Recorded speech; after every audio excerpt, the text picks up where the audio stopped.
வணக்கம். மார்க்கெட் இன்னைக்கு more or less ஃப்ளாட்டிஷாக ஓடிட்டு இருந்துச்சு. ஃப்ரைடே இன்னைக்கு பயங்கரமான ரேலி. சாட்டர்டே இன்னைக்கு அது விட்டுருங்க, அது வந்து டைம் பாஸ்க்கோசரம் ட்ரேடிங் நடந்தது. இது மாதிரி ஒரு ட்ரேடிங் நடத்துறதுனால மேபி அவங்களோட சிஸ்டம் சரிப்படுத்துறாங்க. பட் டெக்னிக்கல் அனாலிசிஸ்ல பயங்கரமான ப்ராப்ளம் வருது. நீங்க எடுத்து பாருங்களேன், 1+1 2 ஹவர்ஸ்க்கு வந்து ட்ரேடிங் பண்ணாங்க. நீங்க டெக்னிக்கல் அனாலிசிஸ்ல எல்லாம் பெத்த பார், ரைட்? 6.25 மணி நேரம் ஒவ்வொரு பாரும் வருது. திடீர்னு ஒரு 2 மணி நேரம் பார் வந்துச்சுன்னா டெக்னிக்கல் அனாலிசிஸ்ல அடி வாங்குமா வாங்காதா? டெஃபினட்டா இந்த எக்ஸ்சேஞ்ச் ஆளுங்களை எல்லாத்தையுமே வந்து ஒரு ட்ரைனிங் கிளாஸ் எடுத்தே ஆகணும். யாராச்சும் உட்கார வச்சு குச்சி வச்சு கிளாஸ் எடுத்தாகணும். டெக்னிக்கல் அனாலிசிஸ்னா என்னதுன்னு கத்துங்கடான்னு. நீங்க எடுத்து பாருங்களேன், ஒரு ஈக்குவல் பார் வர மாதிரி அவங்க போட மாட்டேங்கிறாங்க, ரைட்? 6 hours 15 minutesன்றது ஒரு டைம் ஃப்ரேமான்னு கேட்டால் சத்தியமா கிடையாது. உலகத்துல ஏதாச்சும் ஒரு நல்ல எக்ஸ்சேஞ்சுன்னு சொன்னால் இதெல்லாம் வந்து தவறான மெத்தட்.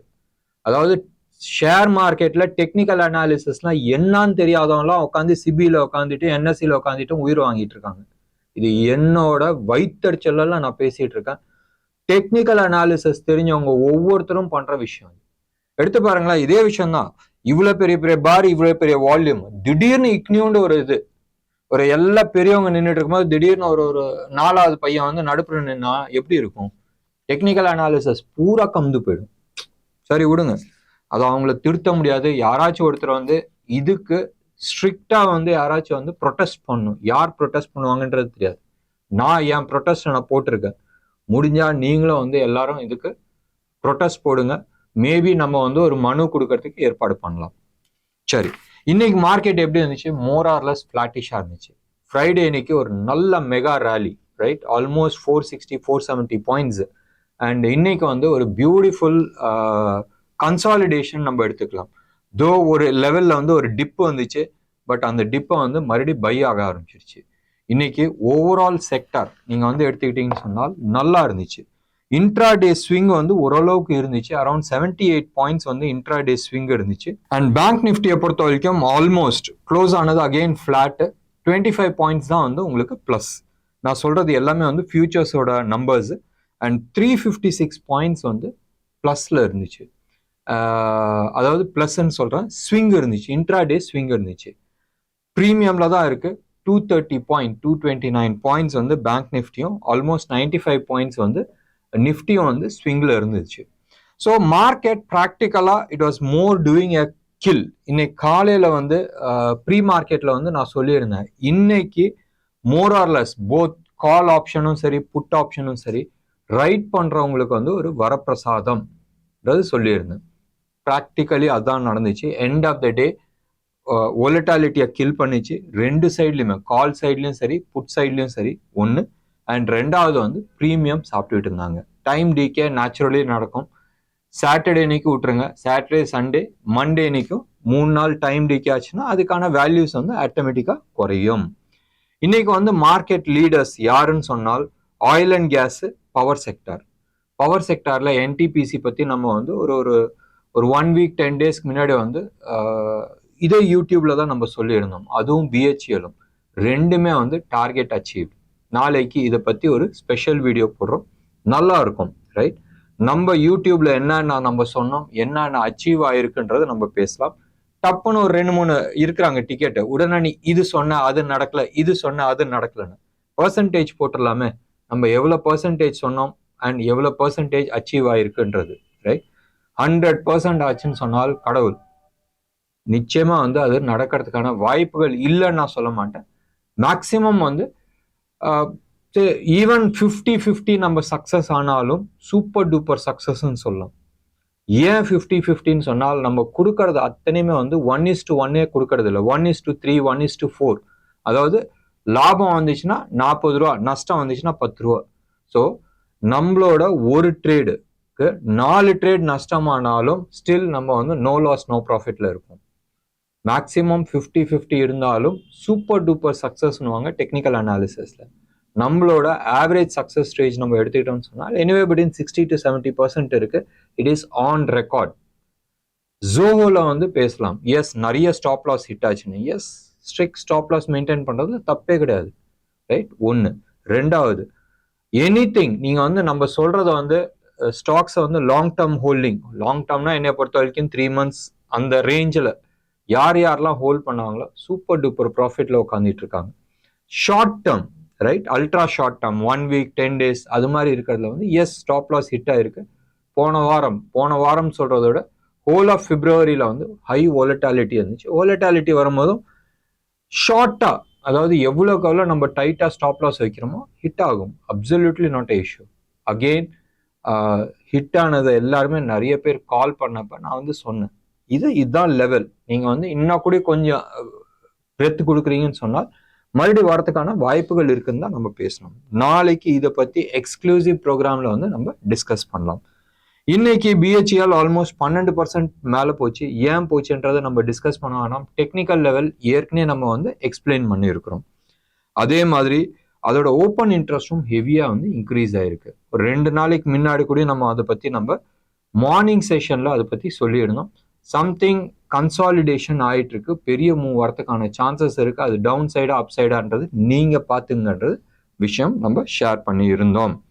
நாளை காலையில நம்ம ஸ்பெஷல் ப்ரோக்ராம் என்ன, நம்மளோட ப்ரீ ஓப்பன்ல வந்து நிறைய ஸ்டாக்ஸ் இல்லை இன்னைக்கான சில ஓப்பன் இன்ட்ரெஸ்ட் பேசஸ் இல்லை அதெல்லாமே வந்து நாளை காலையில டிஸ்கஸ் பண்ணிக்கலாம். ஏற்கனவே சொன்ன மாதிரி power sector and oil and gas அதான் வந்து இன்னைக்கு மேஜர் லீடரா இருந்துச்சு. அகெயின் கேபிட்டல் குட்ஸ் பிஹெச்எல் மாதிரி சில ஸ்டாக்ஸ் எல்லாம் வந்து மேலே தூக்கிச்சு. இன்னைக்கு வந்து நாட் தட் குட் ரைட், ரொம்ப மோசமா சொல்லிச்சுன்னு சொல்லணும். நாட் தட் குட்னு சொன்னால் நம்ம வந்து சொல்றது வந்து டெக்னாலஜி சைடை நம்ம வந்து பேசலாம். டெக்ஸ்டைல் இது ரெண்டுமே வந்து அந்த அளவுக்கு பர்ஃபார்ம் பண்ணல. ஆட்டோ செக்டர்ல வந்து ஏச்சர் மோட்டார் ஆகட்டும், இல்லை மஹேந்திரா அண்ட் மஹேந்திரா ஆகட்டும், டிவிஎஸ் ஆகட்டும், இவங்களாம் வந்து ஸ்லைட் நெகட்டிவ் சைட்ல இருந்தாங்க. ஏச்சர் ஆல்மோஸ்ட் 2.5% டவுன்ல இருந்துச்சு. ஜி கேட்கவே வேணாம், கீழே வந்துகிட்டே இருக்கு. நீ என்னதான் அந்தரங்க பெல்ட்டி அடிச்சாலும் உள்ள இருக்கிற ஓட்ட தெரிஞ்சிருச்சு. அண்ட் நிறைய விஷயங்கள் அதை பத்தி பேசுறாங்க. ஆனால் இப்போதைக்கு ரிவர்சல் ஆகிறதுக்கான சான்சஸ் கிடையாது. சோனியை விட்டு அப்படி வெளில வந்துட்டுனா ப்ராபப்ளி ரிலையன்ஸ் வந்து டேக் ஓவர் பண்ணணும்னு நினைச்சாங்க. பட் ரிலையன்ஸ் வந்து ரேதன் நெட்ஒர்க் 18 இல்லை டிவி 18 இதெல்லாம் வச்சு வாங்கறதுக்கு பதிலாக ரிலையன்ஸை வந்து டைரக்டா டிஸ்னி கூட வந்து அக்ரிமெண்ட் போட்டது யாருமே எதிர்பார்க்காத ஒரு சமாச்சாரம். அண்ட் அதை வந்து தனி கம்பெனியா வந்து ஃப்ளோட் பண்றாங்க. வேர் முகேஷ் அம்பானியோட மனைவி நீதி அம்பானி வந்து அதை கம்பெனியை வந்து ஹெட் பண்ண போறாங்க. So definitely it is a positive move. And ரிலையன்ஸ்க்கு அண்டர்ல வரும்போதும் இந்த கம்பெனியில ஏதாச்சும் நெகட்டிவ் வருது இல்லை அதுல வந்து ஹெவியா பம்பின் பண்றாங்க, க்ளோஸ் டு அபவுட் 11,500 crores பம்பின் பண்றேன்னு சொல்லியிருக்காங்க.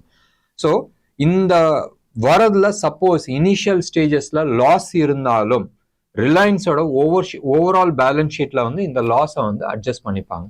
ஸோ ப்ராக்டிகலி ஸ்பீக்கிங் இந்த லாஸ் அடுத்த ஒரு 1 or 2 years வந்தாலும் ரிலையன்ஸ் பேலன்ஸ் ஷீட்டை வந்து ஈஸியாக மேனேஜ் பண்ணிக்க முடியும். It's all business strategy. And இந்த ஒரு ரீசன்னால் தான் அவங்க ரிலையன்ஸ் ஜியோவும் வந்து ரிலையன்ஸ்க்கு அண்டரில் தான் வச்சு பண்ணாங்க. இனிஷியலாக அந்த கேபிட்டல் எக்ஸ்பென்ஸ், அதுக்கான வட்டி, அந்த ஃப்ரீயாக கொடுத்தது, இது எல்லாமே வந்து லாஸ் வந்துச்சு, ஹெவி லாஸ் வந்தது. ரிலையன்ஸ் இண்டஸ்ட்ரியில் வந்த ப்ராஃபிட்டை வந்து அட்ஜஸ்ட் ஆயிடுச்சு. ஸோ ப்ராக்டிக்கலி இந்த லாஸ் எல்லாமே வந்து கணக்கில் லாஸாக வரல. ஸோ இதுதான் வந்து பேசிக் நிறைய கம்பெனிக்கான ஸ்ட்ராட்டஜி. சில சோ கால்ட் சார்ட்டர்ட் அக்கௌண்டன்ட்ஸ் சரியா, அவங்க அனலைஸ் பண்ணும் போதும் அதானிக்கும் அம்பானிக்கும் வந்து கவர்மெண்ட் வந்து பயங்கர ஸ்ட்ராட்டஜி கொடுக்குற மாதிரி இல்லை டிஸ்கவுண்ட் கொடுக்குற மாதிரி பல லட்சம் கோடி வந்து ப்ராஃபிட் பண்ணியும் சில ஆயிரம் தான் வந்து இவங்க வந்து டாக்ஸ் கட்டுறாங்கன்றது ஒன்றும் கிடையாது. சார்ட்டர்ட் அக்கௌண்டன்ட் இது கூட தெரியாது, அவங்களுக்கு தெரியாது. பேலன்ஸ் ஷீட்ல என்னென்ன லாஸ் இருக்கோ அதெல்லாமே ரிமூவ் பண்ணிக்கலாம், டிஸ்கவுண்ட் பண்ணிக்கலாம். அதுதான் பிஸ்னஸ் ஸ்ட்ராட்டஜி. இதுல எந்த விதமான தவறும் கிடையாது, எந்த விதமான நெகட்டிவ் ஆக்டிவிட்டிஸ் பண்ணல, இல்லீகல் ஆக்டிவிட்டிஸ் பண்ணல, இல்லை கவர்மெண்ட் சப்சிடரிஸ் ஒன்றும் கொடுக்கல. It's a strategy which they have done it. And every auditor வந்து இது மாதிரி தான் ப்ராக்டிஸ் பண்ணுவாங்க. தனி கம்பெனி பண்றதுக்கு பதிலாக ஒரே கம்பெனி கீழே எடுத்துட்டு வந்துட்டு they have done the work. முடிஞ்சிட்டு இது ப்ராஃபிட்டா வரும்போது தனி என்டிட்டியா வந்து எடுத்துட்டு வரதுக்கு முயற்சி பண்றாங்க. We call it as value அன்லாக்கிங்ன்றது. இந்த ஸ்ட்ராட்டஜி பத்தி நம்ம தனியா ஒரு நாள் நம்ம இதை பத்தி டிஸ்கஸ் பண்ணிக்கலாம்.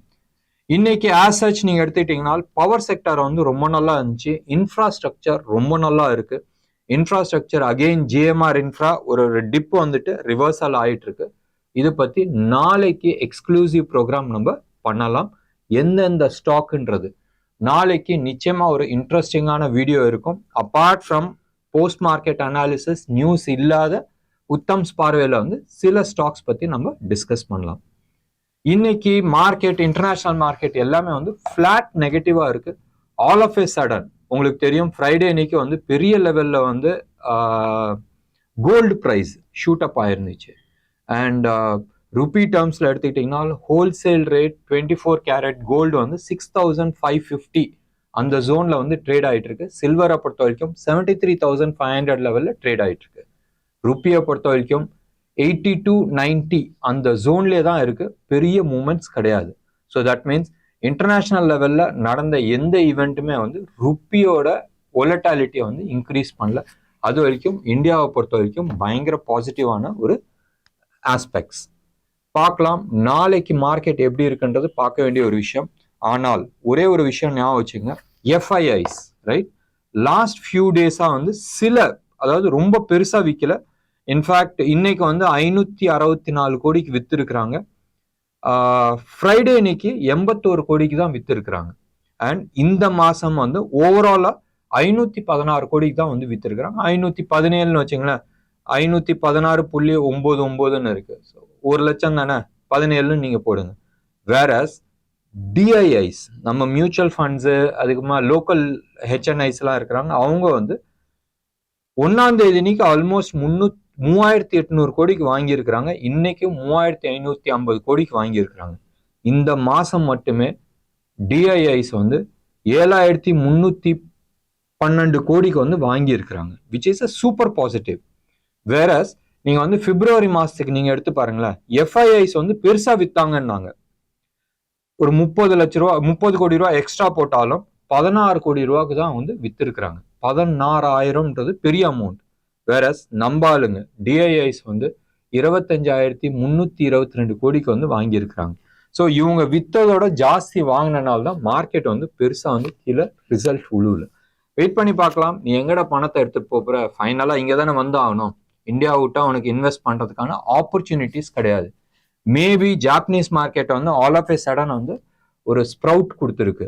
பட் இது எவ்வளவு நாள் தங்குன்றது பார்க்கணும். ஏன்னு சொன்னால் ஜாப்பனீஸ் மார்க்கெட்ல வந்து எஃப்ஐஐஸ் உள்ள கேஷ் எடுத்துட்டு வர வேண்டியது அவசியமே கிடையாது. அவனுக்கே அவன் ஊர் கேஷை எங்க போடணும்னு தெரியாத உட்காந்துட்டு இருக்காங்க. ஸோ டெஃபினெட்லி மீண்டும் இந்த கேஷ் எல்லாமே, எஃப்ஐஐஸ் கேஷ் எல்லாமே இந்தியாவுக்குள்ள வரதுக்கான நிறைய வாய்ப்புகள் இருக்கு. வெயிட் பண்ணி நம்ம பார்க்கலாம். அட்வான்ஸ் டிக்ளைன் லெவல் நீங்க எடுத்துக்கிட்டீங்கன்னா இன்னைக்கு வந்து 184 ஒரு 190 ஸ்டாக்ஸ் நம்ம வச்சுக்கலாமே. எஃப்ஐஐஸ்ல ஆல்மோஸ்ட் 100 ஸ்டாக்ஸ் வந்து அட்வான்ஸ்ல இருந்துச்சு, பாசிட்டிவ்ல இருந்துச்சு. ஒரு 84 ஸ்டாக்ஸ் மட்டும் நெகட்டிவ் சைட்ல இருந்துச்சு. மீதி இருக்கிற ஒரு 6 ஸ்டாக் வந்து நோ ரைட், பெரிய மூமெண்ட்ஸ் இல்லை. So market more on the buy சைட்ல தான், அந்த பிரெத்தில் தான் இருக்கு. ஷார்ட் பண்ணாதீங்க, வெயிட் பண்ணி முடிவு பண்ணுங்க. நிறைய ஸ்டாக் ஸ்பெசிஃபிக்காக வந்து மூவ் ஆகிட்டு இருக்கு. ரேதர் தென் பிக் பிராண்ட்ஸ் லைக் எல்என்டியோ இல்லை டிசிஎஸோ இல்லை இன்ஃபோசிஸோ அது மாதிரி ஸ்டாக் பார்க்கறதுக்கு பதிலாக ஸ்டாக் ஸ்பெசிஃபிக்காக, அது வந்து மிட் கேப்பாகவும் இருக்கலாம், லார்ஜ் கேப்பாகவும் இருக்கலாம். ஸ்டாக் ஸ்பெசிஃபிக்காக போகும்போது நிறைய இன்ட்ரெஸ்டிங் ஆக்டிவிட்டீஸ் இருக்கு. என்ன நேயர்களே, இன்னைக்கு ப்ரோக்ராம் உங்களுக்கு பிடிச்சிருந்துச்சுன்னா லைக் பண்ணுங்க, ஷேர் பண்ணுங்க. டெஃபினட்டா உங்களோட கமெண்ட் பாக்ஸ்ல கொடுங்க. நன்றி, வணக்கம்.